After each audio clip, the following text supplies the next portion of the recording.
Depreciation. इसमें वो हमसे मान कर ध्यान से देखो, सिर्फ इसी बात करें।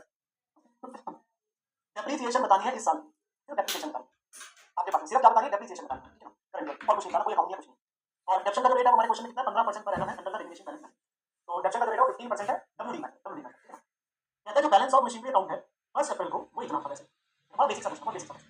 इसमें से एक प्लांट जिसकी बुक वैल्यू 2160 फर्स्ट अप्रैल को, हमने उसे 1 जुलाई को बेचा था 82 का, इसमें से एक को तो हमने बेच दिया, एक को तो हमने बेच दिया, 1 जुलाई को बेचा, 1 जुलाई को बेचा यहाँ से। और सेम डेट पे मतलब 1 जुलाई को हमने नया प्लांट खरीदा 458 का, और उस पे 22,000 का खर्चा किया उसकी इंस्टॉलेशन है। और फिर 1 नवंबर को भी हमने एक और मशीन खरीदी 560। यहाँ पर बेटा क्या है, ध्यान से सुनना, एक तो स्टार्टिंग का है, स्टार्टिंग वाले में से एक छोटे से हिस्से को बेचा है और बाकी हिस्सा पूरे साल में हुआ। और एक है बेटा जो 2 मशीनें हमने अपने पास में खरीदी, जो 2 मशीनें हमने अपने पास खरीदी साल में, हमसे क्वेश्चन में सिर्फ और सिर्फ बेटा डेप्रिसिएशन मांगा।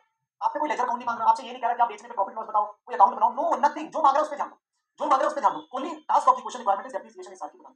साल अप्रैल टू मार्च है यहाँ पे बेटा क्लियर, साल अप्रैल टू मार्च, क्वेश्चन बहुत छोटा सा है, 4 नंबर का है, वरना फुल पेज क्वेश्चन 8 से 10 नंबर का आ जाता है। तो बतानी क्या बेटा, डेप्रिसिएशन आप साल की, तो हमें कंप्यूट करके बतानी डेप्रिसिएशन और ईयर एंडिंग 31 मार्च। अब इसमें मैं हिस्से बांटता जाऊंगा, मैं हिस्से बांटता जाऊंगा तो आपके पास क्लैरिटी। सबसे पहले वो हिस्सा जिसको हमने बेचा है, मशीनरी सोल्ड ऑन 1 जुलाई 20। बताओ जिस हिस्से को बेचा है हमने, जिस हिस्से को अपने पास बेचा है बिना, उस हिस्से पे डिडक्शन लगेगी। देखो 2,16,000 उस हिस्से की वैल्यू थी और बेचा था 1 जुलाई को, तो अप्रैल मई जून कितने महीने की डिडक्शन लगेगी, अप्रैल मई जून 3 महीने की डिडक्शन लगाओ बेटा। जो हिस्सा 2,16,000, क्योंकि उसको 3 महीने बाद अपने पास में हमने बेच दिया, 3 महीने बाद बेच दिया, तो 2,16,000 पे वाले हिस्से पे रेट कितना है हमारा, 15% है, रेट कितना है 15% है, तो 15% के हिसाब से 3 महीने की डिडक्शन लगेगी। मैं यहाँ लिखता भी रहूंगा, कब से कब तक, from 1 April to 1 July, 1 April to 1 July, ठीक है ना। ये आपके पास नंबर कितना नंबर, 81 अगला आता है balance machinery out of open. जो बची हुई मशीन थी, एक हिस्से को बेचा, बाकी तो रहेगा, पिछले क्वेश्चन में बात करी, जो बची हुई मशीन, जो बची मशीन तो मुझे बची मशीन टोटल में थी 2854 की, जो बेचा वो तो 2,16,000 के हिस्से को बेचा, तो आपके पास क्या करेंगे बेटा, इस पे पूरे साल की लगेगी ना, इस हिस्से पे पूरे साल की लगेगी, फ्रॉम 1 अप्रैल 20 टू 31 मार्च 20, जो बचा भाई से, जो बचा भाई से। और ये कितना होगा, 28,54,000 में से हमने कौन से हिस्से को बेचा जिसकी वैल्यू 216 थी, 2854 में से हमने 2,16,000 वाले हिस्से को बेचा, तो 26,38,000, इस पे 15% पूरे साल की लगेगी, इस पे 15% पूरे साल की लगेगी, कितनी 395,700। ये हिस्सा तो पूरे साल यूज हुआ ना, ये हिस्सा तो पूरे, जो हिस्से को बेचा उसने जब तक नहीं बेचा तब तक डिडक्शन लगेगी, 3 महीने उसका 3 महीने लगेगी, जो बाकी हिस्सा उसने पूरे साल की लगेगी, पिछले क्वेश्चन में क्या। फिर हमने खरीदी हुई है, फिर हमने खरीदी हुई machinery purchase on, machinery purchase अबे कब खरीदी हमने सेम डेट, मतलब 1 जुलाई को, कितने की, 1 जुलाई को खरीदी बेटा, लिख देता हूँ मशीनरी परचेज ऑन 1 जुलाई 2020, 1 जुलाई को जो खरीदा है उस पे लगेगी। ये बेटा आप लोगों की क्लैरिटी के लिए एक एक चीज लिख रहा हूँ ताकि कंफ्यूजन माइंड में रहे ना, ये लेके ईयर एंड तक, ईयर एंड तक, ठीक है ना। और ये आपके पास में कितने की खरीदी है सर, 458 प्लस 22,000 का खर्चा,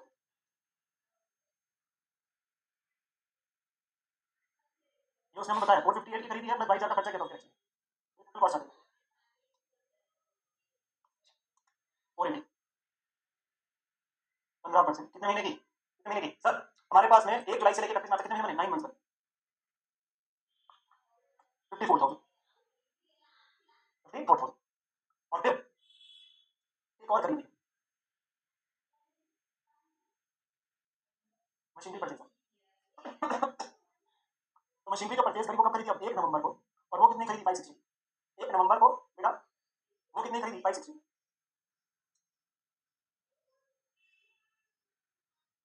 और इस पे कब से लगेगी सर, 1 नवंबर से लेके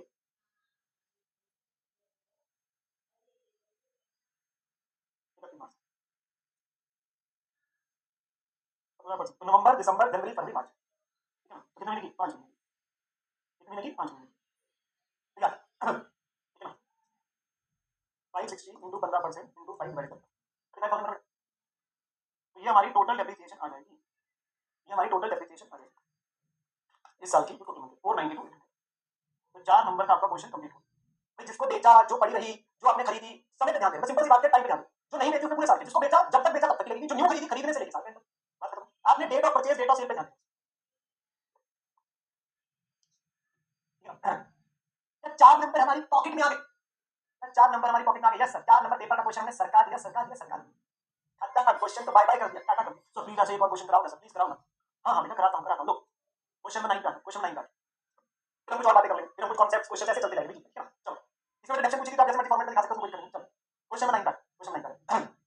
इसमें कुछ कहानी सुना रहा है आपसे, जो सवाल पूछे। देखो सवाल क्या है, एक तो डेप्रिसिएशन पूछ रहा है। ये मैंने 31 मार्च 2021 का। इसमें कोई ये नहीं है कि आपसे कोई अकाउंट मांग रहा है, कोई चीज है। तो अल्टीमेटली डेप्रिसिएशन मांगे और एक गेन लॉस मांगे, कुछ बेचने की बात होगी, बस उसके ऊपर मांगा है। एक तो डेप्शन है और एक गेन लॉस की बात है, तो इसमें कहता है 1 जनवरी 2019 को कोहिनूर ट्रांसपोर्ट कंपनी ने एक बस खरीदी थी, कितने की आशा? 1 जुलाई 2020 को जाके बस डैमेज हो गई थी, तो क्या लगे? एंड कंप्लीटली डिस्ट्रॉयड, और 6 लाख रुपए आपको चेक से मिले थे इंश्योरेंस कंपनी ने पूरी सेटलमेंट में 1 अक्टूबर को। डिस्ट्रॉय हो गई थी पहले, पर पैसे होने थोड़ा टाइम लगा, इंश्योरेंस कंपनी से कटा के चलो। फिर कहते हैं 1 जुलाई को जाके हमने वैसे एक और बस खरीदी थी, कंपनी ने 10 लाख रुपए की, और हमारा साल का रिडक्शन कितना है? 20% per annum under the company. बेटा हमारा ईयर क्या आपको पता है? इसमें ईयर क्या सर? हमारा ईयर 31 मार्च को खत्म होगा। हमारा जो एक्चुअल ईयर है वो अप्रैल टू मार्च। हमारा ईयर इज अप्रैल टू मार्च। ये मेरी बात समझना, यहीं पे बच्चा सबसे पहले गलती करता है। मैं आपको सही बता रहा हूँ, इस क्वेश्चन में बहुत बच्चों ने गलती करी। पेपर का क्वेश्चन है बहुत ही छोटा, बहुत ही आसान। एक न्यू खरीदा है बस, एक पुरानी बस, जिसका नुकसान। अब यहाँ पर मैं पहले बात करेंगे तो पुरानी बस का नुकसान हुआ, उसकी हम बात करना चाहते हैं, तो उसमें हम देखेंगे गेन हुआ, लॉस हुआ, जो भी है उसकी चर्चा करेंगे। मैं इसके लिए मैं क्या चाहता हूँ, देखो अगर तो आप टाइमलाइन बनाएंगे तो आपके लिए आसानी हो जाएगी ऐसे क्वेश्चन। टाइमलाइन का मतलब क्या? डेट्स लिखने की कोशिश करेंगे साथ, तो आपके लिए करेक्ट मिलेगा। देखो जो बस हमने खरीदी थी ना, वो खरीदी थी 1 जनवरी 19 को। उसने बोला था 1 जनवरी 19 को खरीदी सबसे पहले, ठीक है ना? और उसका एक्सीडेंट जो हुआ था वो 1 जुलाई 20 तक। तुम्हारी रक्षा 1 जुलाई 20 तक लगी, 1 जुलाई 20 तक लगी। तो जो डिस्ट्रॉय हुई थी वो 1 जुलाई 20 को। अभी बीच में जो समय है, कितने क्रेडिट ऑप्शन लगती है? हमें इकट्ठे ऑप्शन लगा दूं, आंसर इज बस यही आपके पास में प्रॉब्लम है। आपको थोड़ा सा ध्यान देना, हमारा एक्चुअली जो ईयर है वो अप्रैल टू मार्च। हमारा जो एक्चुअली ईयर है अप्रैल टू मार्च है, जिसकी वजह से आपका एक बार साल खत्म हो रहा होगा 31 मार्च 19 को। फिर ये साल अगला शुरू हुआ 1 अप्रैल 19 को। ये साल खत्म हुआ 31 मार्च 19 को, और फिर आपके पास में 1 अप्रैल 20 को शुरू हुआ। मींस ध्यान से सुनना, पहले हमारी 3 मंथ्स की डेप्शन लगी होगी उस साल की, ईयर क्लोज हुआ। फिर हमारी पूरी 12 महीने की डेप्शन लगी, फिर ईयर क्लोज हुआ। और फिर 3 महीने की डेप्शन द्वारा लगी। ये लफड़ा कहां पड़ता है? ये लफड़ा, और ये आपको ध्यान हमेशा रखना है ईयर वाला, जब भी आपके पास में डब्ल्यूडीवी में स्ट्रेट लाइन में कोई लफड़ा नहीं। स्ट्रेट लाइन में तो आप इकट्ठे लगा दो 1.5 साल की डेप्शन, कोई दिक्कत की बात नहीं। You have to concentrate on the year part when the year is getting started, when the year is getting close, in case of specifically WD में, in specifically in case of WD में। तो हमारा जो सबसे पहला part है gain loss जो भी आ रहा है और बस डिस्ट्रॉय,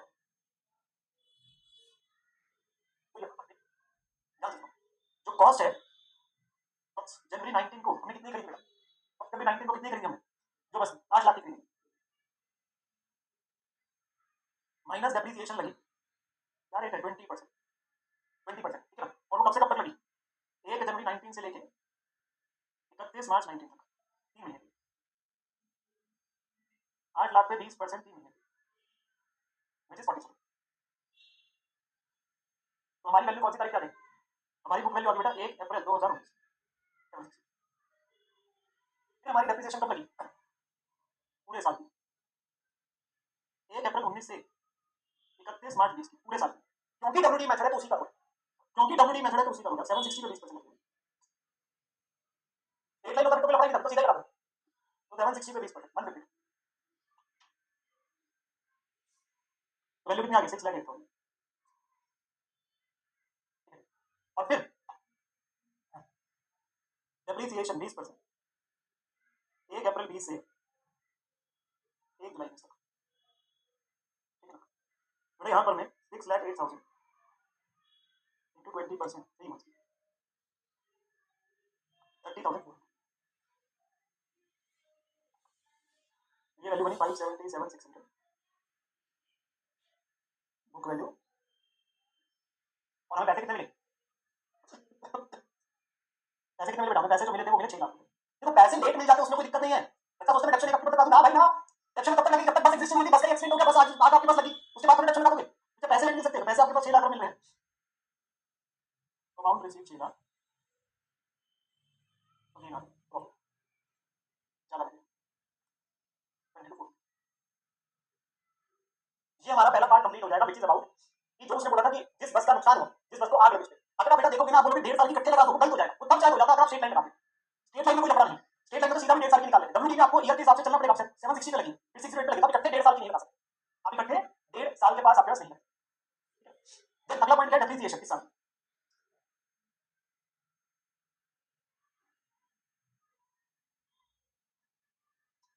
31 मार्च 2021, इस साल। तो एक तो इसमें आपके पास कौन सी डेप्शन आ रही है? एक तो है डेप्रिसिएशन ऑन बस डिस्ट्रॉय, एक तो उसकी डेप्शन है जो इस पूरे साल की डेप्शन में काउंट होती है, 30,400। और एक है depreciation on new bus purchase. ये कौन सी डेट पे खरीदी सर? 1 जुलाई को खरीदी। कितने की? 10 लाख, ठीक है ना? तो 10 लाख की जब खरीदी है, 20% रेट है, कितने महीने की लगेगी? फटाफट से बताओ भाई, कितने महीने की लगेगी? 9 मंथ्स की लगेगी। 1 जुलाई को खरीदा है, 31 मार्च को साल खत्म होगा, तो 9 मंथ्स की लगेगी ना। 322 हम 10 लाख के रेट आपको दिया हुआ है, और जो 9 महीने की रचना है, ये सारी रचना है। हमारी क्लास के मेजॉरिटी बच्चे ने सही आंसर दिया है। हमारी क्लास के मेजॉरिटी बच्चों ने सही आंसर दिया, बहुत ही दमदार। माउंट चेला कैसे है? गौरव बेटा क्वेश्चन में लिखा है ना माउंट चेला के भाई, मैंने तुम्हें चेला मिले उसने कहा ना इंश्योरेंस कंपनी चेला क्यों होगा ना क्वेश्चन। हमें ऑप्शन सिर्फ इस साल की बतानी थी बेटा, पिछले साल की नहीं बतानी। अरे जबरदस्त यार, जबरदस्त, मजा आ गया। बच्चे यार तूफानी बच्चे। देखो मैं इतना जरूर कहूंगा, देखो हर प्रकार के बच्चे बैच में होते हैं। होते क्या, 100% स्टूडेंट्स है, 100 बच्चे हैं, तो उसमें से मैं मान के चलता हूँ 10-15 तो ऐसे जो शैतानी तत्व होते हैं। मैंने बताया था क्लास में आते क्या करते हो, 10-15 होते ही होते, वो 10-15 होते होते, फिर बाद में इतने आते हैं जो 80-85 स्टूडेंट्स होते हैं। क्लास के बाकी बच्चे जो होते हैं, जो फोकस से आते हैं, वो कितनी सीरियसनेस से क्लास को पढ़ रहे हैं, वो कितनी सीरियसनेस से क्लास को पढ़ रहे हैं, वो अपने पास आराम से बैठ के टीचर की बात को सुन रहे हैं, वो सॉल्विंग कर रहे हैं, जब आंसर देने की बात आती है तो आंसर दे रहे हैं। वो मेरे को देखने को मिलता है। 80-85% students in the class are आपके पास में। जबरदस्त, काबिल तारीफ। इसी बात पे तुम लोग को आज मेरी तरफ से चॉकलेट। अरे भाई चॉकलेट खाए ना, तो 10-15% तो तुम्हें पता है कहाँ रहते हैं। वो भी लिखेंगे, अरे सर प्लीज रिपीट, अरे सर बस करो, अरे सर कुछ समझ नहीं आता है, वो तो है। मैं बाकी बच्चों की बात कर रहा हूँ, 80-85 बच्चे जबरदस्त, और मेरी तरफ से चॉकलेट खाना पक्का। जो तुम्हें पसंद है वो खा लेना, चॉकलेट जो तुम्हें पसंद है। छोटी छोटी बातें हैं वो कर लेता हूँ, छोटी छोटी बातें हैं वो कर लेता हूँ। अच्छा, क्योंकि अगला क्वेश्चन कराने से पहले मुझे कुछ कॉन्सेप्ट डिस्कस करना है, तो मैं छोटे छोटे पॉइंट्स डिस्कस करता हूँ, धीरे धीरे कॉन्सेप्ट करेंगे, पाएंगे ऐसे कैसे करेंगे। कॉन्सेप्ट बिना डिस्कस किए कर लोगे तुम्हें ऐसा क्वेश्चन करा, ऐसे नहीं होता हमारी क्लास में। कॉन्सेप्ट सारा आपके पास मैंने लिखा हुआ है बुक के अंदर, ऐसे बनाइए ताकि आपको दिक्कत ना आए। एग्जांपल सारे होते हैं पर आपको अलग से थ्योरी लिखने की जरूरत नहीं है, जहां होगी मैं बता दूं। आपको अपने सिस्टम में क्वेश्चन सॉल्व करने हैं और कॉन्सेप्ट आपके ऑलरेडी लिखे, तो आपको अलग से नहीं है, वो उसी में लिखे। छोटे छोटे सवाल आते हैं, वो बेटा ये आते हैं। तो हाँ मैं तुम्हारी चॉकलेट के पैसे की बात करता हूँ, तुम मेरा लेजर अकाउंट बनाते चलो, just make my ledger account, उसमें नितिन सर को डेबिट करते चलो, नितिन सर से इस दिन की चॉकलेट के पैसे लेने, इस दिन की चॉकलेट के पैसे लेने, पूरे लिखते चलो। मैं तुम्हें फाइनल अकाउंट्स के अंदर एक बढ़िया कॉन्सेप्ट सिखाऊंगा, बढ़िया वाला, जबरदस्त वाला। जब किसी व्यक्ति से पैसे लेने होते हैं और बाद में वो मुकर जाए, अनुराग सर याद है ना, अनुराग सर याद है ना, मैं तुम्हें प्रैक्टिकली कॉन्सेप्ट दिखाऊंगा बैड डेट्स का क्या होता है, तो वो कॉन्सेप्ट तुम्हारे जीवन में लागू करो तो तुम्हें पता चलेगा। तो तुम बैड डेट्स के कॉन्सेप्ट को प्रैक्टिकली करना, मेरा खाता बनाते चलो, और फिर बाद में तुम प्रैक्टिकली बैड डेट्स का कॉन्सेप्ट बनाओ, ठीक है? चलो भैया, तो आपके पास में objectives for providing the depreciation. भाई डेप्रिसिएशन चार्ज ही क्यों करते हो? भाई भाई भाई, तो भाई भी चार्ज द डेप्रिसिएशन, सवाल ये उठता है, भाई भी चार्ज द डेप्रिसिएशन। छोटे छोटे पॉइंट है, ये थ्योरी का क्वेश्चन रेयर केस में बन सकता है, देखो बना नहीं है, इतने थ्योरी वाले आज तक बने भी है, जो भी करना मैंने सब डाले हुए नोट आपको दिख जाएंगे, ये नहीं आता, बट आपको एक बात ये पता होना चाहिए बन सकता है 3 to 4 मार्क्स क्वेश्चन। तो क्या जनरल बात है, कहते हैं ट्रू कॉस्ट ऑफ प्रोडक्शन। इसका क्या मतलब, इसका क्या मतलब बेटा, इसका मतलब ये हुआ, मैं आपसे ये कहता हूँ, मान लीजिए आप चिप्स बनाते हैं, देखो चॉकलेट बनाने की बात करूंगा फिर से तुम भटक जाओगे, मैं से चिप्स आ गया बेटा। जब चिप्स बनाते हैं तो चिप्स के लिए क्या क्या चीज, सब देखो चिप्स के लिए हमारे को रॉ मटेरियल चाहिए होगा। मैं अगर आपसे बोलूं चिप्स की मुझे कॉस्ट पता करनी है, भाई मेरे को चिप्स कितने का पड़ता है मुझे जानना है, तो चिप्स के लिए रॉ मटेरियल पता करूंगा, भाई इसके अंदर मसाले डल रहे हैं, आलू डल रहे हैं, वो सारे खर्चे ले लूंगा, वो कॉस्ट आ गई मेरी। आलू आपके पास में जो मसाले डल रहे हैं वो सारी चिप्स की कॉस्ट नहीं आएगी ना। ठीक, सबसे इंपॉर्टेंट है, एक मशीन खरीदी होगी, तो मशीनरी जो खरीदी होगी, मैंने मान लो अगर वो 1 करोड़ की मशीन खरीदी है, 1 करोड़ की मशीन खरीदी है, और उसने बोला था कि इस मशीन से आप 2 करोड़ चिप्स के पैकेट बना सकते हो, तो क्या आपको नहीं लगता, क्या आपको नहीं लगता अगर 1 करोड़ की मशीन खरीदी और उससे 2 करोड़ पैकेट बना सकते हो, तो पर पैकेट मशीनरी पे मैंने खर्चा किया वो कितना एट्रीब्यूट होगा? तो सी बात है, मैं यूनिट मेथड में जब बोलता हूँ तो मेरी 1 करोड़ की मशीन खरीदी और पैकेट बनेंगे 2 करोड़ पैकेट, तो क्या मैं कह सकता हूँ 0.5 पैसे पर पैकेट जो मेरी कॉस्ट है, 0.5 पैसे बेसिकली, क्योंकि 1 करोड़ खर्च के अल्टीमेटली अपने पास में क्या है, आप 2 करोड़ पैकेट बनाए, 2 करोड़ पैकेट बनाए, तो सी बात है आपका 50 पैसे पर पैकेट तो कॉस्ट वो भी है, तो मशीनरी की लगी, अब यही 50 पैसे तो पर पैकेट डेप्रिसिएशन होगी ना, तो हम जितने भी बनाते थे निकालते थे ना, तो जब मैं कॉस्ट लूंगा सारी कॉस्ट में, क्या मैं उसमें 50 पैसे की ये डेप्रिसिएशन की कॉस्ट भी लूंगा पर पैकेट? अगर तो मेरे से पूछे मेरे पैकेट की कॉस्ट कितनी है, तो मैं ये नहीं बोलूंगा कि अच्छा जो उसमें मसाले लगे जो आलू लगे वो तो है ही, पर तो मशीनरी खरीदी थी भाई, उसकी भी तो प्रोपोर्शनल कॉस्ट ऐड होगी ना पैकेट की कॉस्ट में, तभी तो आप ये जान पाओगे कि सही प्रोडक्ट की कॉस्ट कितनी है, तभी तो डिसाइड कर पाओगे उसे बेचना कितने में है। तो इसी वजह से मशीनरी डेप्शन लगानी क्यों जरूरी है, ताकि आप अपने प्रोडक्ट की सही कॉस्ट जान सकें, ताकि अपने प्रोडक्ट की सही कॉस्ट जान सकें। फिर इनकम मेजरमेंट, क्या डेप्रिसिएशन का खर्चा पीएनएल में जाता है? हाँ। अगर वो डेप्शन का खर्चा पीएनएल में नहीं डालोगे तो क्या आपका प्रॉफिट गलत आएगा कि सही आएगा? ज्योति को डांस करके दिखाना पड़ेगा, ज्योति तब खुश होगी, क्या करे ज्योति बेटा, इतना डांस आता नहीं ना भाई, समझा करो बेटा, पढ़ाने आया, डांस करने आता है, ठीक है चलो। तो इनकम मेजरमेंट क्या होता है? इनकम मेजरमेंट क्या होता है? इनकम मेजरमेंट है सही प्रॉफिट को जानना, सही प्रॉफिट को जानना। अब सही प्रॉफिट को जानने के लिए मुझे अपने पास डेप्शन का खर्चा डालना जरूर है, डेप्शन का खर्चा डालना जरूर, अगर नहीं डालूंगा तो प्रॉफिट गलत आएगा, तो सही प्रॉफिट जानने के लिए आपको अपने पास में डेप्शन चार्ज करनी जरूरी। तीसरा है ट्रू पोजीशन स्टेटमेंट। बेटा मशीनरी अगर खरीदी 1 लाख की थी और उसमें डेप्रिसिएशन अगर 10,000 की है, वो तो पीएनएल में जाएगी, तो मुझे बताओ बैलेंस शीट में मशीनरी कितने की दिखेगी? 90 की दिखेगी ना, 90 की दिखेगी ना, हाँ सर 90 की दिखेगी। अब 90,000 की आप दिखाओगे तो उसकी ट्रू वैल्यू है, अगर डेप्शन लगाओगे नहीं और उसे 1 लाख नहीं दिखाओगे तो गलत नहीं हो गया भाई, मशीनरी इस्तेमाल करेंगे तो फिर करके उसकी वैल्यू कम भी तो करेंगे। आप ये कैसे कह सकते हो कि मैं उसे 1 लाख का ही दिखा दूंगा, आप ये कैसे कह सकते हो कि मुझे 1 लाख का ही दिखा दूंगा, तो ऑब्वियसली बात है 90 दिखाओगे। तो सही फाइनेंशियल पोजीशन जानने के लिए, सही फाइनेंशियल पोजीशन जानने के लिए हमारे को डेप्शन को लगाना जरूरी है। और चौथा पॉइंट है, चौथा पॉइंट है फंड्स फॉर इन्वेस्टमेंट। ये पॉइंट मेरे साथ ध्यान से समझने की कोशिश करना, आपको वैल्यू से समझाने की कोशिश करूंगा। वैसे बहुत इंपॉर्टेंट है, बस इस जीवन में मुझे बताना जरूरी है। मान लीजिए हम जब अपना पीएनएल बनाते हैं, तो हम जब पीएनएल बनाएंगे आगे तक तो उसमें क्या करते हैं, इस साइड हम खर्चे डालते होते हैं, इस साइड हम इनकम डालते होते हैं। लेट्स से मैंने एक मशीनरी आपके पास में खरीदी 1 लाख की और लाइफ 5 साल, तो डेप्शन कितनी हो गया था, कुछ और कट नहीं गया, स्ट्रेट लाइन मेथड, तो आपके पास डेप्शन बन जाएगी 20 साल। ठीक है ना? तो मैं कहता हूँ मान लो आपको पूरे साल में जो सेल हुई वो सारी कैश में पैसे आए, आपको कैश में पैसे आए 5 लाख, सब कैश में, पूरा धंधा कैश में था, आपने खर्चे भी सारे करे कैश में, जितने भी खर्चे करे मान लो 3 लाख, आपने 20 हजार की डेप्शन भी डालोगे, 20 हजार की डेप्शन भी डालोगे, तो मेरे पास प्रॉफिट कितना बचा, मैंने कितना कमाया, मैंने कितना प्रॉफिट कमाया सर 5 लाख में से 3 लाख के बाकी खर्चे थे, 20 हजार की डेप्शन थी, तो टोटल मैंने 180 कमाया।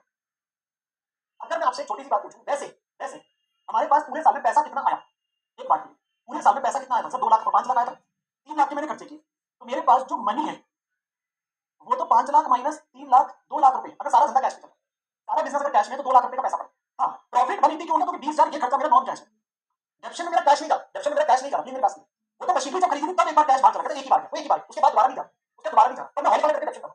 अब मैं छोटी सी बात आपसे कहना चाहता हूँ, छोटी सी बात मुझे समझना, मैं कहता हूँ मेरे पास पॉकेट में नगद पड़े हैं 2 लाख रुपए, पॉकेट में नगद पड़े 2 लाख रुपए, मुझे बताओ मैंने कितना प्रॉफिट कमाया, जो मेरे मालिक लोग हैं, जो मेरे शेयर होल्डर्स हैं, मैं उन्हें कितना प्रॉफिट बांट सकता हूँ, मैं मैक्सिमम कितना प्रॉफिट बांट सकता हूँ, सर प्रॉफिट तो मैं बांट सकता हूँ, तो मैं कितना प्रॉफिट आपके पास में कैश जो अवेलेबल था वो 2 लाख था, और मैं कहता हूँ मैंने प्रॉफिट जो कमाया वो बांट दिया, सारा प्रॉफिट डिस्ट्रीब्यूट कर दिया, तो प्रॉफिट तो मैं 80 बांट पाऊंगा ना, तो क्या मेरे पास बिजनेस में 20 हजार रुपए कैश बच जाएगा,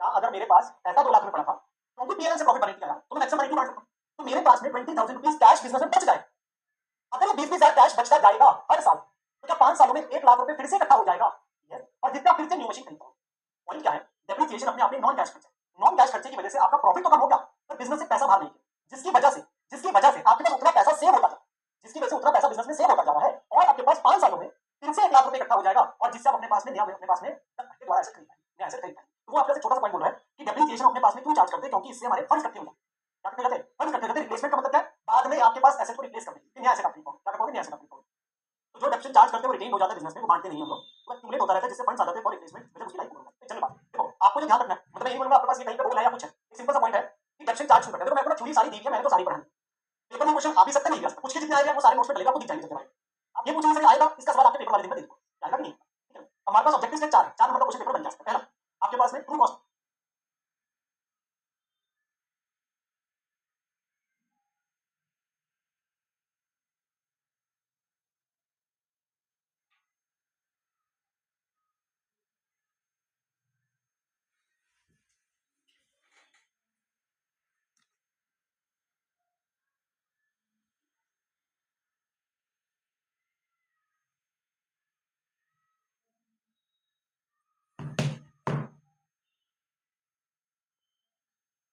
पेपर बन जाता है। पहला आपके पास में ट्रू कॉस्ट ऑफ प्रोडक्शन, सही कॉस्ट जानने के लिए, सही इनकम जानने के लिए, प्रॉफिट लॉस जानने के लिए, डेप्शन को भी सही फाइनेंशियल पोजीशन जानने के लिए, तो कैसे की वैल्यू बैलेंस शीट में दिखेगा, फंड्स फॉर इन्वेस्टमेंट, अल्टीमेटली आपके पास में कोई डेप्शन ऑन कैश है तो आपका कैश नहीं जा रहा, जिसकी वजह से उतना कैश एक्यूमुलेट होता है, ठीक है।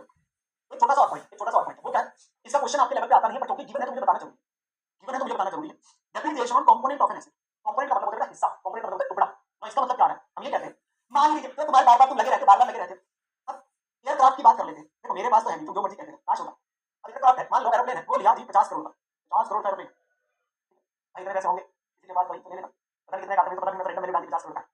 अब मुझे बताओ मुझे जब एयरक्राफ्ट की डेप्शन बनानी है तो उसके लिए मैं क्या करूँ, तो बेटा हम पता क्या बोलते हैं, हम पता क्या बोलते हैं, इस एयरक्राफ्ट के ना कुछ कंपोनेंट्स हैं, मतलब कि इसके कुछ टुकड़े, हिस्से हिस्से बन बोलते हैं, लाइक मैं कहता हूँ जैसे सबसे पहले इसका मेन हिस्सा एक है इंजन, एक है बॉडी ऑफ द क्राफ्ट जो बाकी सारा हिस्सा है लोहे वगैरह का, ये हो, ठीक है ना, एक है सीट्स इंटीरियर्स, ठीक है। अब हम ये कहते हैं कि जो अमाउंट है ये 50 करोड़ इन 3 हिस्सों में, मेजर 3 हिस्से, मेजर 3 हिस्से, ठीक है। तो मैं बोला जी इंजन में 25 करोड़ का है, body of the craft 15 crore की, और 10 करोड़ का आपका सीट्स इंजन, टोटल 50 करोड़। अब होता क्या है, ये जो हिस्से है ना 3 हिस्से, ये ऐसा नहीं कि अब लाइफ कैसे करें, अब लाइफ तो होगी हर हिस्से की अलग अलग है, अब मान लो जो इंजन है उसकी लाइफ अपने पास में 10 साल है, जो बॉडी ऑफ द क्राफ्ट है उसकी लाइफ 15 साल है, और जो सीट्स वगैरह है उनकी लाइफ 5 साल है। अब ये बस एक छोटा सा पॉइंट क्या बोलता है, छोटा सा पॉइंट क्या बोलता है, क्या आप ये कहेंगे, क्या आप ये कहेंगे कि मैं 50 करोड़ को इन तीनों में डिवाइड कर दूं, या इसमें से जो लाइफ सबसे ज्यादा है उसमें कर दूं, या जो सबसे कम है उसमें कर दूं, नहीं, हम ऐसा नहीं करते, हम ये नहीं बोलेंगे 50 करोड़ को इन तीनों की कोई एवरेज ले लो, हम क्या बोलते हैं, हम कहते हैं सिंस इसके अलग अलग हिस्से हैं और हर हिस्से की अपनी लाइफ है, तो उस हिस्से को उसकी लाइफ में डेप्शन करो, मतलब 25 करोड़ को डेप्शन करो 10 सालों में, 15 करोड़ को डेप्शन करो 15 सालों में, और 10 करोड़ को डेप्रिशिएट करो 5। इसका मतलब है हर हिस्से को उसकी खुद की यूजफुल लाइफ में डेप्रिशिएट करो।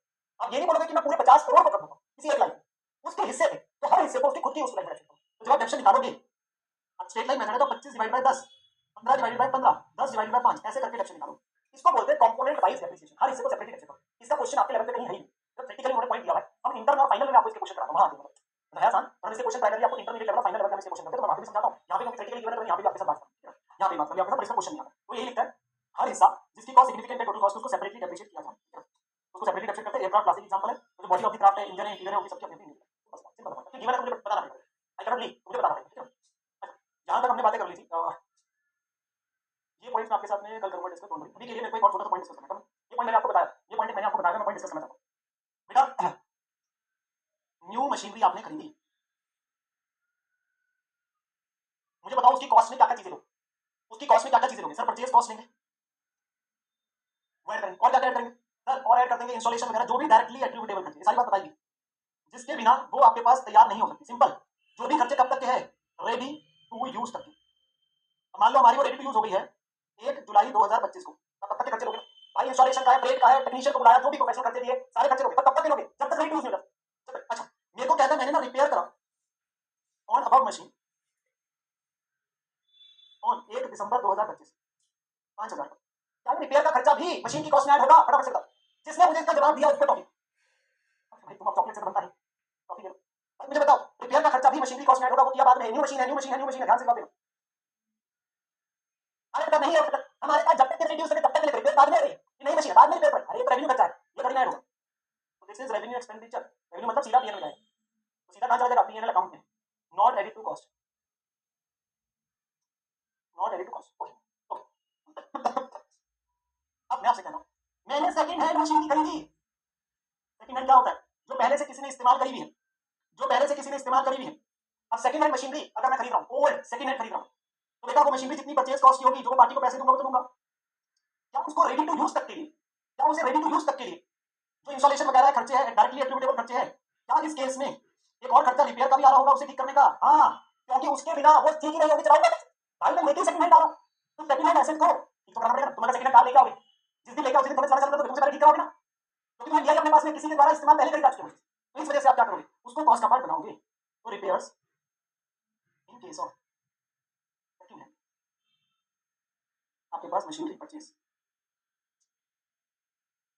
आर एडेड टू कॉस्ट, तो उस केस में मशीनरी कॉस्ट में ऐड होंगे होंगे होंगे, क्योंकि उसके बिना वो आपके पास में जो है, अगर ठीक ही नहीं है तो रिपेयर करोगे, ठीक करोगे भैया भाई, रिपेयर करोगे ठीक करोगे तो ही होगा, जब वो पहले से ठीक ठाक है तो तुम रिपेयर नहीं करो भाई, दूसरे बंदे ने करके दिया पूरी सही सलामत, मैं क्यों करूंगा खर्चा? खर्चा ही लगेगा, बात नहीं। क्या मैंने पहले बता रखा है? हाँ देखो बच्चे, काफी बच्चे मेरी बातों को ध्यान से सुनते हैं, उन्हें पता है ये बात नितिन सर ने पहले भी बताई थी, सर याद रहता है, अरे बताया था, जब मैंने बताया था पॉइंट कम से कम ये पॉइंट में 2 या 3 बार बता दिया पूरे बैच, 15 लेक्चर में 2 या 3 बार पॉइंट पहले बता, ये हुई ना बात, मजा आ गया, मजा आ गया, आज मजा आ गया, चलो नहीं नहीं और निकलने का बस, बहुत तो बहुत पढ़ा दिया, मैं 4 क्वेश्चन करा दिए छोटे छोटे, दो अच्छे थे, अरे दोनों छोटे छोटे थे, मैंने 4-5 मिनट निकला। ये जो क्वेश्चन तुम्हें दिए थे पहले 3 दिन में, कोई डाउट हो ही नहीं सकता, किसी को नहीं हो सकता, अगर है तो just see the mirror, and जो तुम्हें व्यक्ति मिरर में दिख रहा है, जिसको इनमें डाउट है, मैं सच्ची बताऊं, जिनको पहले 3 में डाउट है, वो शीशे के सामने खड़े हो जाओ, और जो तुम्हें वहां सामने व्यक्ति दिख रहा है उसको आराम से प्यार से मजे वाले तरीके से अपने पास में खड़ी होनी चाहिए, अपनी भड़ास निकाल देना। चलो क्वेश्चन 5 से चालू करना तुमने, 5 से चालू कर देना तुम, आपने रुकना नहीं, आज होमवर्क मिलेगा, फिफ्थ क्वेश्चन करना है, 6th है, 7th है, 8th है, 9th तक कर देना, 5th से 9th तक कर देना, आज 5th से 9th तक कर देना। ये प्रसाद भैया नसीब वालों को मिलता है, प्रसाद आपको पता है, सारे प्रॉपर्ली लाइन में खड़े हो जाएंगे, सबको प्रसाद मिलेगा, कोई हमरा नहीं करेगा, सबको मिलेगा, सबको मिलेगा, हमरा कोई नहीं करेगा, आराम से लेके जाए प्रसाद अपने पास में, आराम से इसको अपने पास रखना। चलो ये होमवर्क के क्वेश्चन करके आना, सॉल्यूशन फाइल आपके पास में जो ऑलरेडी गिवन है, सॉल्यूशन वीडियो भी ऑलरेडी गिवन है, सो डोंट वरी अबाउट, आप अपने पास करिए, जो पर क्लास के क्वेश्चन पहले देख लेना, खासकर जो आज क्लास के पहले 2 क्वेश्चन बनाए थे, 4th 5th 3rd और 4th क्वेश्चन बनाए, उन्हें देख लेना, उसके बाद करना क्योंकि उसके सिमिलर है, उस क्वेश्चन को मेक श्योर से करना, ठीक है? चलो लव यू मेरे प्यारे बच्चों, लव यू मेरे प्यारे बच्चों, अपना ध्यान रखेंगे, आज की क्लास में समाप्त करते हैं, ठीक है? Take care everyone, love you, bye bye, ध्यान रखें, बहुत ही मजा आज की क्लास में।